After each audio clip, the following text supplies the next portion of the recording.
का सचिन पायलट आवाज से मीडिया से मुखातिब हो रहे हैं, बात कर रहे हैं। लोगों का सॉफ्टवेयर मैलवेयर यूज कर इलीगल तरीके से खबरों को लिया गया है। ये एक बहुत बड़ा इशू है जो पार्लियामेंट में उठाया है कांग्रेस पार्टी ने, लेकिन मैं समझता हूं कि इसमें मल्टीपल इश्यूज हैं। प्राइवेसी का इशू है, ऑफिशियल सीक्रेट्स एक्ट का इशू है, क्योंकि अगर मंत्रियों के फ़ोन भी अगर ट्रैप हुए हैं या उनका इलीगल उनको हैक किया गया है तो ऑफिशियल सीक्रेट्स एक्ट का भी इसमें प्रावधान आता है। राष्ट्रीय सुरक्षा का एक एंगल आता है और हमें लगता है कि जिस हल्के तरीके से केंद्र सरकार ने पार्लियामेंट में और जिस मंत्री ने इसका खंडन किया, उन्हीं का नाम बाद में आया कि इनका नाम भी उस लिस्ट में शामिल था। तो ये बहुत बड़ा इशू है। देश भर में लोग जानना चाहते हैं कि किसके माध्यम से, किस इंडिविजुअल या किस संस्था के माध्यम से इतने सारे लोगों का इलीगल फ़ोन हैकिंग और मैलवेयर इम्प्लांट किया गया। नो क्लिक से, मतलब बिना बटन दबाए मैलवेयर प्लांट कर इलीगल तरीके से लोगों की इन्फॉर्मेशन बटोरी गई। और ये सिर्फ कुछ लोगों तक या कुछ पार्टी तक सीमित नहीं है। इसमें फ्रांस, साउथ अफ्रीका, इराक, नाना प्रकार के देश और पत्रकार और राजनेताओं के नाम आए हैं। और फ्रांस ने तो उसके एक बहुत गंभीर जांच के आदेश भी दिए हैं, फ्रांस की सरकार ने। तो केंद्र सरकार को भी मैं समझता हूं, क्योंकि भारत सरकार इसकी जांच करे उससे सच कभी सामने आएगा नहीं। इसलिए हमारी पार्टी की भी डिमांड रही है कि ये सुप्रीम कोर्ट के लेवल के जजेस के अंतर्गत जांच को समयबद्ध तरीके से इसकी पूरी जांच की जाए और ये स्पष्ट होना चाहिए कि कैसे, किस प्रकार से इतना बड़ा सनसनीखेज जो खुलासा हुआ है उसकी तह तक पहुंचना पड़ेगा।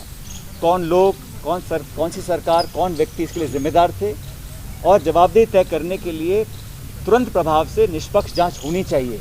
चाहे वो जॉइंट पार्लियामेंट्री कमेटी हो, चाहे वो सुप्रीम कोर्ट के संरक्षण में कोई ऐसी जांच की जाए ताकि सच्चाई सामने आए। लोगों के मन में सवाल उठ रहे हैं कि सरकार बोलती है कि हमने इलीगल नहीं किया, तो फिर किसके माध्यम से पेमेंट हुआ, किसने करवाया, कब तक करवाया, और बहुत सारे खुलासे होंगे जब हम इसकी परत उसकी तह तक पहुंचेंगे। तो हमारी सबकी ये मांग रही है कांग्रेस पार्टी की, और इसको लेकर पूरे देश भर में, क्योंकि ये जब राहुल गांधी जी का नाम आया और नेताओं के नाम आए तो ये बात अब बहुत आगे बढ़ चुकी है। और इस प्रकार में अगर लोगों की प्राइवेसी को, उसका हनन होगा, संवैधानिक परंपराओं का हनन होगा, लोकतंत्र को अंडरमाइन करने की कोशिश की जाएगी, इससे सब देशवासी बड़े विचलित हैं, आहत हैं। तो कांग्रेस पार्टी पूरे देश भर में इसको लेकर जन आंदोलन करेगी। जैसा कि आप जानते हैं कि हर प्रदेश में राजभवन का घेराव हो रहा है। कल प्रदेश अध्यक्ष जी के नेतृत्व में जयपुर में हम लोग करेंगे, समूचे देश में होगा। लेकिन जनता, पब्लिक, आम मतदाता जानना चाहता है कि इसमें किसका रोल था, क्योंकि ये खुलासा हो चुका है, इसका स्पष्टीकरण हर सरकार मांग रही है। तो भारत सरकार को भी अगर कुछ छुपाने को नहीं है तो भारत सरकार को बिना समय खोए दोबारा पूरी प्रणाली में विश्वसनीयता स्थापित करने के लिए निष्पक्ष जांच करानी चाहिए। और अगर कुछ छुपाने को नहीं है तो जांच से दूर भागने का भी कोई मतलब नहीं बनता है।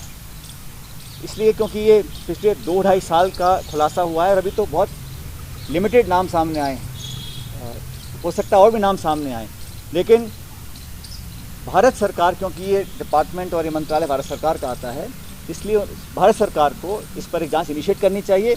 और सरकार खुद जांच करेगी तो कभी सच तक हम नहीं पहुंच सकते हैं। इसलिए निष्पक्ष, इंडिपेंडेंट, प्रभावी जांच होनी चाहिए ताकि इसके तह तक हम लोग पहुँच सकें। ममता बनर्जी ने भी इसको लेकर कहा है, ममता बनर्जी ने, कि हम 16 अगस्त को खेला दिवस मनाएंगे, हमें बीजेपी को हटाना है और हमारी आज़ादी खतरे में है क्योंकि एजेंसियों का दुरुपयोग हो रहा है। और जिस तरीके से सामने मामला है काफ़ी गंभीर और चिंता का है। ये तो बात सिर्फ एक मुख्यमंत्री की नहीं है, क्योंकि इसमें लगभग आधा दर्जन पार्टी के लोग, ब्यूरोक्रेट्स, पत्रकार, कोई बचा नहीं। तो ये स्पेसिफिक टारगेट क्यों किए गए थे, क्या पृष्ठभूमि थी, किसको लाभ था, किसको नुकसान था, ये तो पॉलिटिकल फॉल आउट है। लेकिन जो प्रोसेस, जो प्रक्रिया है, सवाल उस पर उठ रहे हैं। और ये फ़ोन हैकिंग इलीगल है, सब जानते हैं, लेकिन ये जो कंपनी है जिसने खुलासा किया है, तथ्यात्मक आंकड़ों के साथ खुलासा हुआ है, तो ये ऑटोमेटिक और स्वाभाविक जिम्मेदारी बन जाती है पार्टी इन पावर की, सरकार की, कि इसमें पूरा इंडिपेंडेंट एक वाइट पेपर जारी करें, शुरू से लेकर एंड तक इसकी पूरी खोजबीन होनी चाहिए, और तथ्य तक पहुंचने के लिए, जैसे मैं बार बार कह रहा हूं, कि एक इंडिपेंडेंट प्रोब होना चाहिए और समयबद्ध तरीके से बहुत जल्द सरकार को उसको अनाउंस करना चाहिए। सरकारों के अलावा कंपनी ये किसी को देती नहीं है, पुलिस के तौर पे फिर कड़ी कार्रवाई की जाती है। यही तो सवाल है, यही सवाल कल पूछा कांग्रेस के साथियों ने कि भारत सरकार सिर्फ ये बता दे कि आपने सॉफ्टवेयर को एक्वायर करने के लिए पैसे दिए कि नहीं दिए, और जब वो कंपनी क्लेम करती है कि सिर्फ सॉवरेन गवर्नमेंट्स इसको एक्वायर कर सकती हैं, तो फिर बहुत कुछ कहने को बचा नहीं। लेकिन फिर भी मैं समझता हूँ, हम किसी बाहर के विदेशी कंपनी या किसी और के स्टेटमेंट पे क्यों जाएं? हमें अपने खुद के भारत सरकार के माध्यम से ही जांच का गठन करना चाहिए ताकि खुलासा हो। और ये मामला कहाँ तक जाएगा पता नहीं, क्योंकि ये जो नाम आए हैं ये अभी एक छोटी लिस्ट है, और भी लोग इसमें थे, कौन कौन इन्वॉल्व हो सकते हैं, और इस जांच को ना कराने का कोई कारण नहीं है भारत सरकार के पास।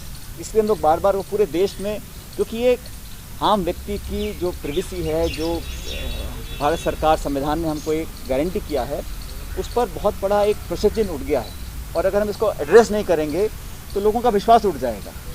सर एक सवाल और है, कल जो शांति धारीवाल साहब ने विधानसभा में बोला था उसका जिक्र किया, बीजेपी ने प्रेस कॉन्फ्रेंस की और आपकी सरकार पर आरोप लगाए फोन टेपिंग को लेकर, कि जो प्रदेश सरकार को बोलना था सरकार ने स्पष्ट कर दिया सदन के अंदर। ये एक अंतर्राष्ट्रीय मामले का खुलासा हुआ है जहां पर सीधा उंगली उठाई गई है केंद्र सरकार के ऊपर। तो आज मुद्दा ये है कि केंद्र सरकार इस बारे में क्या बोलती है।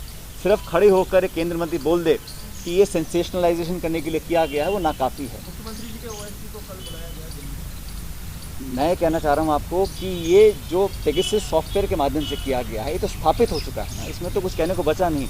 इसकी जांच करवानी चाहिए, और केंद्र सरकार मुझे लगता है चाहेगी कि मामले को, अब ये बोलना कि मानसून सत्र शुरू होने से पहले विपक्ष के लोगों ने अंतर्राष्ट्रीय एजेंसीज को उकसाकर एक दिन पहले रिलीज करा दिया, ये बात किसके गले उतरती है? Sir, in Karnataka, there has been allegation that when the Congress government has fallen, and this same software was used to sue on the MLAs and the leaders there. So, political use of these kind of equipment, how do you see? No, the point is that any illegal malware hacking of any mobile digital data of any individual is a infringement of the individual privacy. That privacy which is guaranteed by law, by constitution, is under challenge. It is the solemn responsibility and the duty of the government of the day to have a thorough independent inquiry into the whole matter, and we believe that the government itself will not inquire about its own actions. Their acts of omission and commission should be underseen by a Supreme Court level inquiry or an independent body that will get to the bottom of it.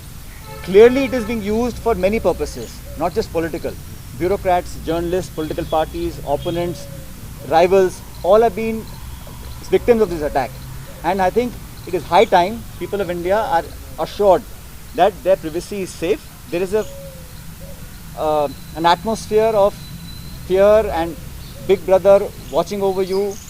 There is a fear in society in general that anything is now hackable, anything is under surveillance, and people are misusing that authority and power to invade people's privacy and lives, use it for purposes whether political or other is another issue. But the matter is very serious, and tomorrow the entire country, the Congress party is having a demonstration. In Jaipur also we will do the same, make sure people understand what we are saying, and the common citizen wants